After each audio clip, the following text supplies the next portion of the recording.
Telugu Desam party జాతీయ ప్రధాన కార్యదర్శి శ్రీ నారా లోకేష్ గారికి జన్మదిన శుభాకాంక్షలు. భూమా అఖిలప్రియ మాజీ మంత్రి ఆలగడ్డ. 42 రోజుల అంగన్వాడీల ఉద్యమం నిన్న చర్చలతో సత్ఫలితాలు ఇచ్చింది. పోరాటాన్ని విరమించారు. రేపటి నుంచి విధుల్లో వెళ్లేందుకు సిద్ధమైపోయారు. రాష్ట్ర ప్రభుత్వం మెడలు వంచి ఈరోజు మేము పెట్టుకున్నటువంటి డిమాండ్ ని సాధించామని ఈరోజు విజయోత్సవ సభ ఇక్కడ పెట్టుకున్నారు. మనతో మాట్లాడడానికి ఈ 42 రోజుల పాటు పట్టుదలతో ఉద్యమాన్ని నడిపించినటువంటి నాయకులు మనతో ఉన్నారు. చెప్పండమ్మా, ఈ 42 రోజుల పాటు ఎలాంటి ఉద్యమాలు చేశారు? గత 42 రోజుల నుంచి మేము నిద్రాహారాలు మానేసి కుటుంబాలను విడిచిపెట్టి మేము సమ్మె బాట పట్టి సోదర సంఘాలు కలిసి ఐక్యమత్యంగా మేము విజయాన్ని సాధించుకున్నామని చెప్తున్నాము. మేము మొట్టమొదటిగా జగనన్నకి చాలా థ్యాంక్స్ చెప్తున్నాము. రాబోయే రోజుల్లో కూడా మేము ఉన్నాము, అక్క చెల్లెమ్మలని కూడా మేము ఈ సమ్మె వేదికగా చెప్తున్నాము. అంతేకాకుండా మా అంగన్వాడీ టీచర్లు ఈ సమ్మె బాట పట్టిన కాలంలో కొంతమంది చనిపోయినారు. వాళ్ళ కుటుంబాలకు కూడా జగనన్న ఆదుకోవాలని మనస్ఫూర్తిగా కోరుకుంటున్నాము. అంతేకాకుండా మాకు ఎంత అని కూడా క్లియర్గా తెలియడం లేదు. ఇది కూడా ప్రకటించింటే బాగుండు, మా గ్రాడ్యుటీ కూడా ఇచ్చింటే బాగుండు. నెక్స్ట్ రాబోయే కాలం మమ్మల్ని 4th క్లాస్ ఉద్యోగస్తులుగా గుర్తించింటే కూడా బాగుండని మేము ఇట్లా అనుకుంటున్నామండి. అంతేకాకుండా ఈ చాలా మంది సిక్ అయిపోయినారు. చాలా ఇంత అయినప్పటికీ మొత్తానికి మేము అంగన్వాడీ టీచర్లము ఏపీ రాష్ట్ర ప్రభుత్వంలో అందరూ ఎవరైనా చర్చ జరిగించాలి, సమ్మె చేయాలి అంటే ఒక అంగన్వాడీ టీచర్ల లాగానే సమ్మె చేయాలని ఒక గొప్ప ఆదర్శంగా మేము నిలుస్తున్నామని ఈ ముఖంగా ఈ యొక్క కర్నూలు సిటీ ఏపీలో మేము ఈ విధంగా చెప్తున్నాము. Thank you. చెప్పండి మేడం, 42 రోజుల పాటు ఈ టెంట్లో ఎలాంటి ఉద్యమాలు చేశారు? ఇక్కడ ఎలాంటి కష్టాలు పడ్డారు? ఈ ప్రభుత్వానికి ఎలాంటి హెచ్చరికలు చేశారు? ఒక సందర్భంలో మీ ఉద్యోగాలు తీసేస్తున్నాం అనేసి హెచ్చరికలు చేసినప్పుడు మీకు ఎలాంటి సిచ్యువేషన్ ఏర్పడింది? అన్న, మేము 42 రోజులుగా సమ్మె చేస్తున్న ప్రభుత్వం మాత్రం మా మీద అనేక రకాలుగా మమ్మల్ని ఇబ్బందులు పెట్టినా కానీ మేము మొక్కవోని ధైర్యంతో ముందుకు పోతూనే ఉన్నాము. మాకు అధికారులు చాలా చాలా చాలా టార్చర్లు పెట్టినా కానీ అందరికీ ఏది జరిగితే మాకు అదే జరుగుతుందనే నినాదంతోనే మేము ఉన్నాము. కాకపోతే మాకు ఎస్మా చట్టం తెచ్చినారు, అయినా మేము భయపడలేదు. మాకు 11 టర్మినేషన్ చెప్పినారు, అయినా కానీ మేము భయపడలేదు. మేము పండగలు కోల్పోయినాము. మేము మా కుటుంబాలను కోల్పోయి మేము రోడ్ల మీదకి ఎక్కినాము.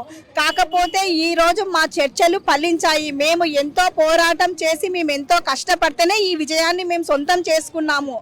కాబట్టి ఇది ఏదో మాకు సఫలం కావాలా అనే ఉద్దేశం గవర్నమెంట్కి ఉంది. కాబట్టి మమ్మల్ని ఇంత ఇబ్బందుల పాలు చేయకుండా గతంలోనే మాకు త్వరగా నిర్ణయం తీసుకొని మాకు ఏదో ఒకటి సానుకూలంగా చెప్పిందంటే ఇంకా మేము సంతోషించే వాళ్ళము. ఈ 42 రోజుల పాటు ఫ్యామిలీస్ వదిలి పిల్లలు వదిలి ఇక్కడ మీ ఉద్యమం ఎలా నడిచింది? చాలా అసలు టెన్షన్ వాతావరణంతోనే నడిచిందని చెప్పాలండి. రోజు అసలు ఉధృతంగా జరుగుతుంటే కూడా గవర్నమెంట్ దిగి రాకపోవడం, అనేక దఫాలుగా చర్చలకు పిలిచిన విఫలం అవ్వడం, అసలు దీక్షలకు కూర్చున్నాం కానీ ఎటువంటి చలనం లేకుండా వాళ్ళు ఇంకా మమ్మల్ని రోజు అధికారులు ఒత్తిడి టర్మినేషన్స్, షోకాస్ నోటీసులు, అయిపోయింది మీ ఉద్యోగం పోతుంది అని చెప్పడం, అరెస్టులు, ఇంత ఉధృత సమయంలో కూడా మేము చాలా గట్టిగా నిలబడి సాధించామంటే మాకు ఈరోజు చాలా నిజంగా ఆనందంగా ఉంది. ఈ ఉద్యమాన్ని అందరూ ఆదర్శంగా తీసుకుంటారు. ఎందుకంటే 42 రోజులు అంటే సాధారణమైన విషయం కాదండి. ఇక్కడ రూరల్ నుంచి పల్లెటూర్ల నుంచి వచ్చే వాళ్ళు కూడా రోజు ఛార్జీలు పెట్టుకొని బాక్సులు తెచ్చుకొని వచ్చి కూర్చుంటున్నారు. ఇక్కడే మేము క్రిస్మస్ చేసినాము, జనవరి 1 చేసాము, సంక్రాంతి, అన్ని పండగలు ఇక్కడే చేసాము. కానీ మాకు నిజమైన పండగ ఈ రోజు. ఎందుకంటే నిజంగా చెప్తున్నాము, ఈ రోజు నిజమైన పండగ. అందరి కళ్ళల్లో ఆనందం చూడొచ్చు. అసలు చిన్న పిల్లల తల్లులను కూడా తీసుకొని వచ్చి వాళ్ళు కూర్చోవడము ఎంత గొప్ప తెలుసా. మాకు జీతం పెంచాలి దాని మీదనే ఉంటుంది. ఈ రోజు జీతం గురించి చెప్పారు. థ్యాంక్స్ అండి, జగన్ గవర్నమెంట్ థ్యాంక్స్ చెప్తున్నాము మా అందరి తరపున. ఇది మాకు సంతోషకరమైన విషయం. ఇది ముందరే చెప్పింటే కూడా మేము సంతోషిస్తుంటే. కొన్ని కుటుంబం అంగన్వాడీ టీచర్ని కోల్పోయింది. దయచేసి గవర్నమెంట్ వాళ్ళ గురించి పట్టించుకోండి. ఇది ఒక్కటి మా రిక్వెస్ట్. అందరు అంగన్వాడీ టీచర్ హెల్పర్స్ తరఫున చెప్తున్నాము. చనిపోయిన వారికి ఏదో రకంగా ఆదుకుంటారని మేము ఖచ్చితంగా మీ గవర్నమెంట్ నమ్ముకుంటున్నాం. వాళ్ళకి ఖచ్చితంగా ఒకరికి ఉద్యోగం వచ్చేలాగా చూడండి. 42 రోజుల పాటు మీరు పోరాటం చేశారు. నిన్న విజయవాడకు మీరు వెళ్ళారా? అక్కడ విజయవాడ పోయింటే కూడా నిరాహార దీక్షలు చేసి అన్నం నీళ్ళు లేకుండా నిద్రాహారాలు చేసుకొని ఎంతో ఇబ్బందులు ఎంతో కష్టాలు పడినారు. కానీ మేమైతే ఉద్యమం మాత్రం ఆపలేదు. ఎందుకంటే మేము పల్లెటూరు నుంచి కూడా ఇక్కడ 42 రోజుల నుంచి మేము రోజు వస్తున్నాం. మాకైతే 50 కిలోమీటర్ల నుంచి రావాలా. మాకెళ్ళి అంతా వితందులే, భర్త లేని వాళ్ళు ఉన్నారు. రోజు 300 ఛార్జ్ అవుతుంది.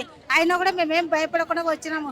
ఎస్మాస్ తెచ్చినారు, ఏమేమో చేసి అన్ని భయపడితే కూడా మేము ఒక్కసారి కూడా భయపడేదే లేదు, ఏం చేసేలేదు. కానీ మా మీద కనికరించినందుకు నీకు వందనాలు చెప్తున్నాం తండ్రి. అవును జగన్ గారు, మళ్ళీ ఖచ్చితంగా మాకన్నా ఈసారి జీతాలు పెంచినందుకు నీ కృతజ్ఞతలు తెలుపుకుంటున్నాము. చెప్పండి, ఉద్యోగం చేసినట్లు ఉద్యమం చేశారు. 42 రోజుల పాటు సొంతంగా మీ ఇంటి నుంచే క్యారేజ్ తీసుకుని ఇక్కడ వచ్చి ఉద్యమం చేసినటువంటి పరిస్థితి, ఈ అనుభూతి మీకు ఎలా? మేము 42 రోజుల నుంచి సమ్మె చేసినాము. కానీ మేము ఎవరికి భయపడమనే ఉద్దేశంతో మేము సమ్మె చేసినాము. కానీ మా మీద ఎస్మా ప్రయోగించినాడు, జీవో 2 నంబర్ ప్రయోగించినాడు. కానీ ఎన్ని ప్రయోగించినా మేము భయపడుకోకుండా 42 రోజుల నుంచి ఇక్కడ మేమే సొంత డబ్బులు ఖర్చు పెట్టుకొని వచ్చి క్యారియర్ కట్టుకొని వచ్చి ఇక్కడే తిని ఇక్కడే సమ్మె చేసినాం. కానీ మమ్మల్ని అరెస్ట్ చేసినారు. కొంతమంది నిరాహార దీక్షలు ఉన్న వాళ్ళని ఈడ్చుకెళ్ళి స్టేషన్లో పడేసినారు. కానీ అదరం బెదరం అనేది సాధించి తీరుతామనేది మేము ఒక్కటి నిర్ణయం తీసుకున్నాము. మా సపోర్ట్ కూడా మాకు మీడియా వాళ్ళు ఉన్నందుకు కూడా చాలా ధన్యవాదాలు. కానీ ప్రత్యేకమైన మరీ ధన్యవాదాలు తెలుపుతున్నాము. ఇంత మాకి శ్రమించి మా కోసం ఈ మీడియా వాళ్ళు కూడా ఇన్ని దగ్గరుండి ప్రతిదీ అప్డేట్ చేయడం కూడా మాకు చాలా గర్వంగా ఉంది. కాబట్టి మేము ఏదైనా తలుచుకుంటే సాధిస్తామనే ఉద్దేశంతో సాధించాము. కానీ చాలా మందిని కొంచెము పల్స్ రేట్లు పడిపోయి హాస్పిటల్లో ఉండి వాళ్ళని చూస్తే మాకు ఇక్కడ ఉండి టెంట్లో ఉండి చాలా బాధ అనిపించింది. మేము అంత దూరం పోయి విజయవాడకు పోయి వాళ్ళతో పాటు మేము నిరాహార దీక్షలో ఉండి చేయలేకపోయినామనే బాధ ఉంది. కానీ మా కోసం వాళ్ళకు అంత చేసినందుకు వాళ్ళకు ప్రత్యేకమైన ధన్యవాదాలు. కానీ మరి ఇంత చేసిన ప్రభుత్వం మా మీద ఎన్ని టర్మినేషన్ అని చెప్పేసి వాయిస్ మెసేజ్లు చాలా నానాకి ఇబ్బంది, చాలా డిప్రెషన్లో చేసినారు. కానీ దానికి భయపడలేదు. కానీ మేము చేసుకున్నది మా ఫలితం మాకు దక్కిందని మేము ఈరోజు గర్వంగా చెప్తున్నాం. చెప్పండి, ఒక సందర్భంలో సచివాలయ ఉద్యోగులు మీ ఉద్యోగాలు నిర్వహించాలని మిమ్మల్ని టర్మినేట్ చేసి వాళ్ళని కొత్త వాళ్ళని తీసుకోవాలన్నప్పుడు ఎలా అనిపించింది? మాకు ఒకటి అన్న, వాళ్ళని చెయ్యాలంటే మా డ్యూటీలో ఎవరు చెయ్యరన్న. ఎందుకంటే మేము చాలా కష్టపడి ఒక అమ్మాయి పెళ్లి చేసుకొని మా ఊరికి వస్తే ఆ అమ్మాయి ప్రెగ్నెన్సీ వచ్చినప్పటి నుంచి ఆ అమ్మాయికి మేము మెడిసిన్ ఇచ్చే దానికన్నా మేము ఎక్కువ గైడెన్స్ ఇస్తామన్న. ఒక బేబీ 6 years వచ్చేంత వరకు మా హ్యాండ్ ఓవర్లో మా కడుపున పుట్టిన పిల్లలని ఎంత జాగ్రత్తగా అయితే చూసుకుంటామో అంతకన్నా ఎక్కువగా మేము జాగ్రత్తగా తీసుకున్నాం. సచివాలయం సిబ్బంది ఏముందన్న, పొద్దున 10 గంటలకు వస్తే సాయంకాలం 5 గంటలకు వెళ్ళిపోతారు. కానీ మేము అలా కాదు కదా. మమ్మల్ని నమ్మి ఊర్లలో పనికి పోయేటోళ్ళు 6 గంటలప్పుడు మా ఇంటి దగ్గర పిల్లల్ని వదిలేసిపోతే మేము వాళ్ళ మంచి చెడ్డలన్నీ చూసుకొని మేము వాళ్ళని మాతో పాటు మా పిల్లల్లాగా చూసుకొని ఇంటికి తీసుకొచ్చుకొని వాళ్ళకి స్నానం కూడా చేయించుకొని మేము అంతా చేసుకొని అంత ఇది చేస్తాం. కాబట్టి ఈ రోజు మేము ఇంత సాధించినాము అంటే మాకు ప్రజలు కూడా చాలా సపోర్ట్ చేస్తున్నారన్న. ముఖ్యంగా ధన్యవాదాలు చెప్పాలంటే మీడియా అన్న వాళ్ళు, సిఐటియు అన్న వాళ్ళు అందరూ మాకు చాలా చాలా సపోర్ట్ చేస్తున్నారన్న. కాబట్టి అందరికీ థ్యాంక్స్ అన్న. మా తరపున మీరందరూ పోరాటం చేసినందుకు చాలా చాలా థ్యాంక్స్ అన్న. ఈ 42 రోజుల పాటు మీరు ఇక్కడే మహిళలంతా కలిసి ఉద్యమం చేసినటువంటి పరిస్థితి ఉంది. ఈ 42 రోజులు ఈ ఉద్యమాన్ని ఎలా నడిపించగలిగారు? ముఖ్యంగా 42 రోజులు ఈ ఉద్యమం నడిపించగలిగినామంటే అది అంగన్వాడీ వర్కర్స్ హెల్పర్స్ యొక్క ఇదే అని చెప్పేసి చెప్పాల్సిన పరిస్థితి ఉంది.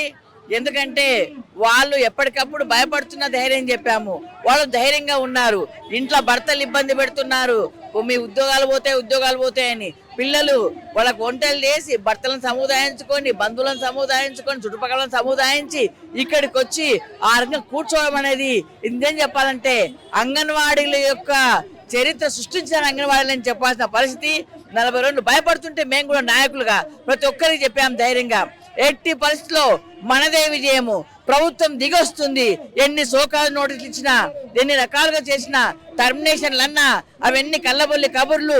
1,00,000 మంది తీసేసే దమ్ము ధైర్యము ఏ ప్రభుత్వానికి ఉండదు అని చెప్పేసి వాళ్ళకు ధైర్యాన్ని ఇచ్చినాము. వాళ్ళు కూడా నిరసన కార్యక్రమంలో అందరూ పాల్గొని అందరు వచ్చి వాళ్ళ ఇంట్లోంచి అన్నం తెచ్చుకొని ఇక్కడే ఉండి నిజంగా చాలా గ్రేటు.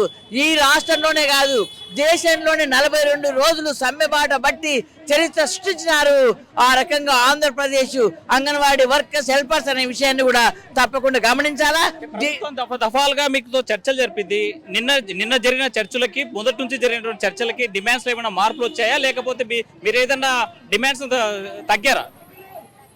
మొదట దఫాలుగా చర్చలు జరిపినప్పుడు జీతాలు పెంచము అన్నారు. అట్లాగే ఏదైతే మనది ఇది ఉందో బెనిఫిట్ రిటైర్మెంట్ బెనిఫిట్స్ కూడా ఆ విషయంలో కూడా కొంత వెనుకబాటు పట్టే పద్ధతిలో ఇంకొన్ని విషయాల్లో అయితే మనం జీతాలు పెంచాలన్నాము, లేదు జూన్ జూలైలు అన్నారు. కనీసం మాకు అది రాసిమ్మని చెప్పేసి చెప్పడం కూడా జరిగింది. అసలు ఎంత పెంచుతారని అడగడం జరిగింది. అయినా ఆ విషయంలో వాళ్ళు పట్టు వదలలేదు. మేమేం మేమేం చేయమని చెప్పేసి మొండిగా చెప్పారు. ఇప్పుడు వాళ్ళేమంటే ఇవన్నీ 1,20,000 రిటైర్మెంట్ బెనిఫిట్స్, 1,50,000 గ్రాట్యుటీ, అవి కాకుండా జీతాలు కూడా మేము 2-3 రోజుల్లో ఎంత అనేది మేము కూర్చొని యూనియన్స్ మేము కూర్చొని మాట్లాడదాము. ఆ జీతాలను మేము రిటర్న్ గా రాసిస్తామనే పద్ధతిలో జూన్ జూలైలో ఇంకా ఎక్కువ అవసరమైతే పెంచుతామనే పద్ధతిలో మాట ఇచ్చారు. ఆ మాట ప్రకారమే ఈరోజు విరమించాను తప్ప అవసరమైతే రేపు మొత్తంగా రాష్ట్ర బంధు, ఆ తర్వాత మా వాళ్ళు ఎన్నికపోయే పరిస్థితి లేదు.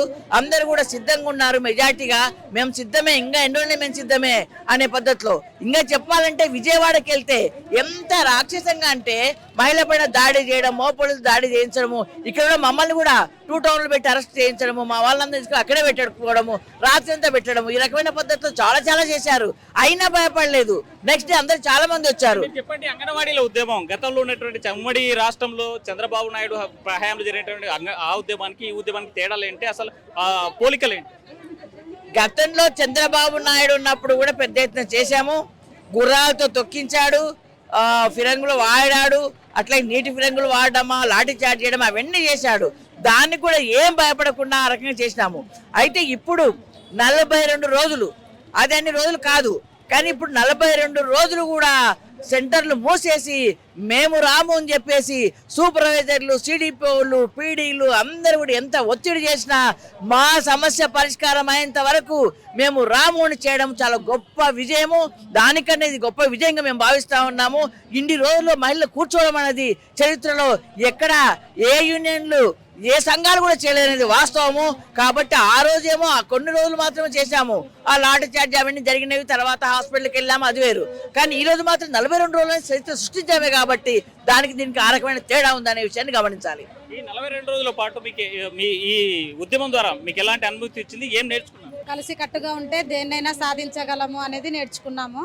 మా వాళ్ళు కొంతమంది బాగా సపోర్ట్ చేయడం జరిగింది. మాకు నాయకులు అండగా ఉండి మమ్మల్ని ముందుకు నడిపించారు. మేము ఎన్నో ఒత్తిడులకి గురైనాము, కానీ మాకు ధైర్యం చెప్పి అన్న వాళ్ళు అందరూ ముందుకు నడిపించారు. వాళ్ళు ధైర్యం చెప్పడం వలన మేము 42 రోజులు ఈ సమ్మె చేయగలిగి మేము మా డిమాండ్స్ సాధించగలుగుతున్నాము. చాలా సంతోషంగా ఉంది. ఈరోజు నిజమైన పండుగ అంటే మాకు ఈరోజే. 42 రోజుల నుంచి ఎంతో టెన్షన్కి గురైనాము. ఈరోజు చాలా సంతోషంగా ఉంది గవర్నమెంట్ ఈ తీర్పు ఇవ్వడం. కానీ క్లియర్గా ఇంత అని చెప్పింటే బాగుండని అనుకుంటున్నాము. Thank you. మీరు చెప్పండి, ఈ ప్రభుత్వానికి ఏం చెప్పదు? ఈరోజు 42 రోజులు అయింది మేము సమ్మె చేయబట్టి. మాకు సమ్మె చేయాలంటే కూడా మేము ఎంతో సంతోషం, మేము బాధతో చేసినాము. ఆ బాధ అనేది ఎవరికి తెలుసు అంటే ఆ చేసే వాళ్ళకు, ఆ బాధ అనుభవించే వాళ్ళకే తెలుస్తుంది, కానీ వేరే వాళ్ళకి ఎవరికి తెలియదు. ఇంట్లో మా భర్తలు వద్దు వద్దు అనే కూడా వాకిన్లేసి ఇంట్లో పెట్టినా కూడా మేము తెరుచుకొని మేము సమ్మెకు పోతాం ఖచ్చితంగా.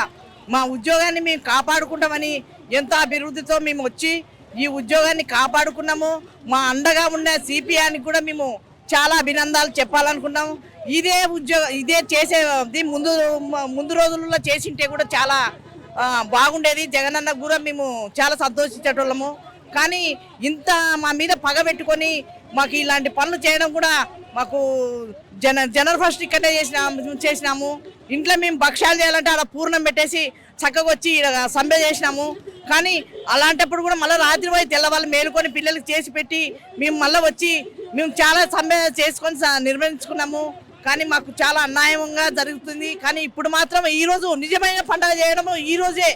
కానీ మేము చాలా జగనన్న గారి వీరికి సపోర్ట్గా మేము మీకు ఉంటామని కూడా మీరు చాలా అవకాశం ఇచ్చినందుకు కూడా మంచిది. ఈ 42 రోజుల పాటు అనేక ఉద్యమాలు చేశాము. ఈ 42 రోజుల పాటు మాకు ఉద్యమం చాలా నేర్పించింది. ఈ 42 రోజుల పాటు ఇక్కడే పండుగ చేశాము, ఇక్కడే దీపావళి, ఇక్కడే సంక్రాంతి, అదేవిధంగా జనవరి 1 క్రిస్మస్ వేడుకలు నిర్వహించేటువంటి పరిస్థితి ఈ ఉద్యమాల ద్వారా నిర్వహించాము. అయితే ఒకవైపు ఫ్యామిలీ కుటుంబ భారం మోస్తూనే మరోవైపు ఇక్కడ ఉద్యమాన్ని నడిపించాము. అయితే ఈ ఉద్యమానికి ప్రతిఫలంగానే ఈ రోజు రాష్ట్ర ప్రభుత్వం స్పందించింది. ఆ రకంగా మేము పెట్టేటువంటి డిమాండ్లు ఏవైతే ఉందో దాన్ని స్పందించడం పైన హర్షం వ్యక్తం చేస్తున్నారు. రేపటి రోజున విధులు చేయడానికి అంగన్వాడీలు రాష్ట్ర వ్యాప్తంగా సిద్ధమవుతున్నారు. వీడియో జర్నలిస్ట్ చంద్రశేఖర్తో హుస్సేన్, RTV, కర్నూలు. మరిన్ని వీడియోస్ కోసం ఛానల్ ని సబ్స్క్రైబ్ చేయండి. లేటెస్ట్ అప్డేట్స్ కోసం వాట్సాప్ ఛానల్ ని ఫాలో చేయండి. అండ్ లింక్ డిస్క్రిప్షన్ లో ఉంది.